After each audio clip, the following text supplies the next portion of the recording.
Did an armed intruder ever try to get into your home? An armed guy broke into our place.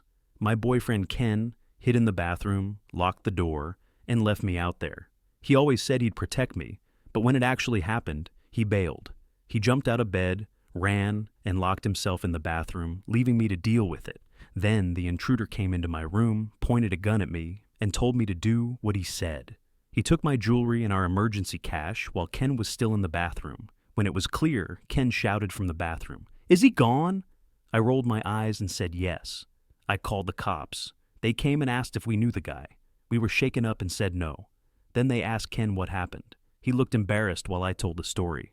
The cops gave him disapproving looks as I talked. He just said they'd look for the guy and we should maybe get cameras. After they left, I couldn't sleep. I wondered if Ken would have helped me if I'd gotten hurt. I looked at him. He was already asleep. The next morning, I was making breakfast when Ken came downstairs. I told him we needed to talk. He said if it was about last night, he could explain. I started fixing our plates, and he said he had to defend himself.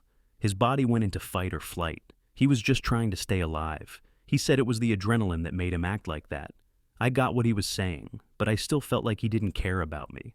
I thought he was supposed to protect us, but it felt like he only cared about himself. He said it wouldn't happen again and apologized, saying at least we didn't get hurt. That was true.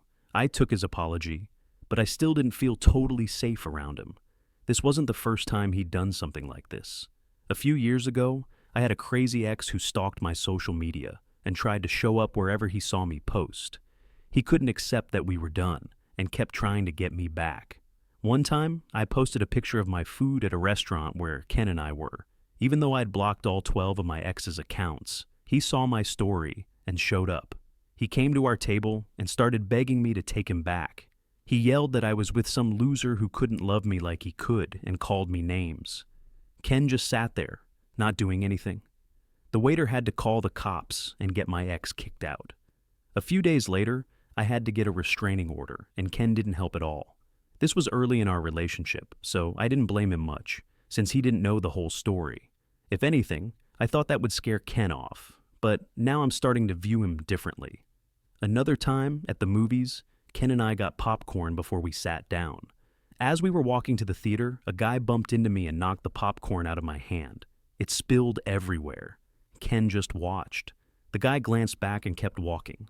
I asked if he was going to say something, and he said we should just go in so we wouldn't miss the movie. I was so annoyed. I didn't have any popcorn, and my boyfriend didn't stand up for me. It was my mom's birthday, and everyone was at my parents' house, even my sister Tabitha. We've been tight since we were kids, but she moved a few states away. Even though we don't see each other often, it's always like old times when we do. I followed her to her old room and asked to talk. I told her how I was feeling about Ken, about the break-in and the movie thing. She was shocked. "Girl, your life is like a movie," she said, "but it's more like a series of unfortunate events." I laughed and asked what I should do. She said that even though Ken's lack of protection was worrying, I should stay with him. She thought he was probably just acting out of fear and didn't mean anything by it. I liked talking to my sister and tried to see her point, but it didn't make me feel any better. It made me doubt my relationship and my security even more. I didn't want to go out with Ken as much anymore because I felt like if something happened, he'd run. I just didn't feel comfortable around him like I used to. After we left my parents' house, I texted my best friend to meet for brunch. I was so happy to see her. We hadn't had time to hang out in weeks. She asked how things were going with Ken, and I told her everything I told my sister, the robbery, the movies, the all things. She was as concerned as my sister. She always called us Barbie and Ken because our relationship seemed perfect. So this was out of the blue. She said she was sorry and asked if she had ever experienced that with her boyfriend, Brock. She described a heroic behavior of his that saved her life. I lost my appetite after the story. I faked being happy for her, but inside, I was dying. I felt that I wasted a portion of life with a man who didn't care about me or my well-being. The ride home felt really long. The thoughts of my future with Ken replayed in my head. I wondered if I could happily stay with a man who wasn't brave to protect me. These thoughts haunted me until I pulled into the driveway that night. Ken decided to take me out for dinner, too, for not protecting me in the recent events. At dinner, a couple a few tables away began to argue. The guy yelled how unappreciated he felt. He said he took her to dinner after spending cash on his wife all day, and he is being thanked with her nasty attitude. The woman replied, saying that she bet his secretary didn't have a bad attitude, and that he should probably be dining with her, since they had in the past. He's smacking her out of her chair. People around us gasped, and a couple of men stood up to protect the woman and take down her partner. I looked over at Ken. He had a timid look on his face and began turning red. He sunk down into his seat and looked towards the exit. He began to get up with the other men, but instead of walking to the table to help the woman, he ran to the back of the restaurant. It felt like it did in the beginning of our relationship. Again, he didn't protect me from my ex then, and was running away from me. Now that coward, I knew he didn't have it in him. I left cash on the table for the bill and dragged him to the car the whole time. All I could think about was how he ran away from everything. He didn't have a brave bone in his body, and it saddened me that I hadn't realized it. All these years, I tried to look past my emotions because Ken was good in every other way. As a partner, I didn't want my feelings to ruin a great relationship. We went to the dog park as a special treat for our dog the following day. She loved playing with the other dogs, even though she has a small chihuahua. Me and Ken sat on a bench and let Eleven roam freely until this huge Rottweiler walked up to Eleven and began barking at her. She ran back to me and jumped in my lap. The Rottweiler began barking at me and seemed like it was gonna bite me. Ken jumped behind me. Just then the Rottweiler's owner called out to it and whistled. The Rottweiler almost in an instant ran back to its owner. The man came back and apologized. He said his dog is learning that smaller dogs aren't small game to prey on, and that was it.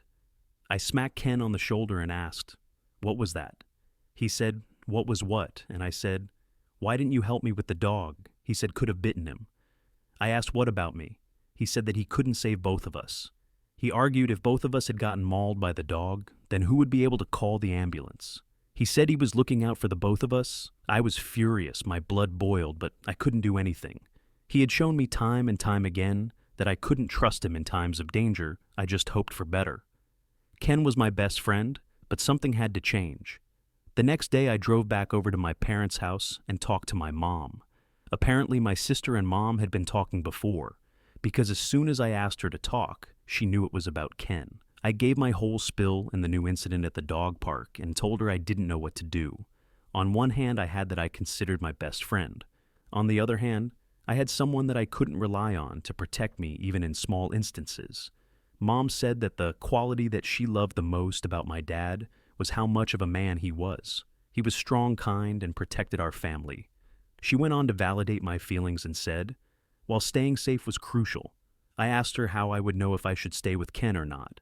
She then said that it truly depended on the qualities that I want in a partner. If I needed someone like Dad, Ken clearly wouldn't cut it.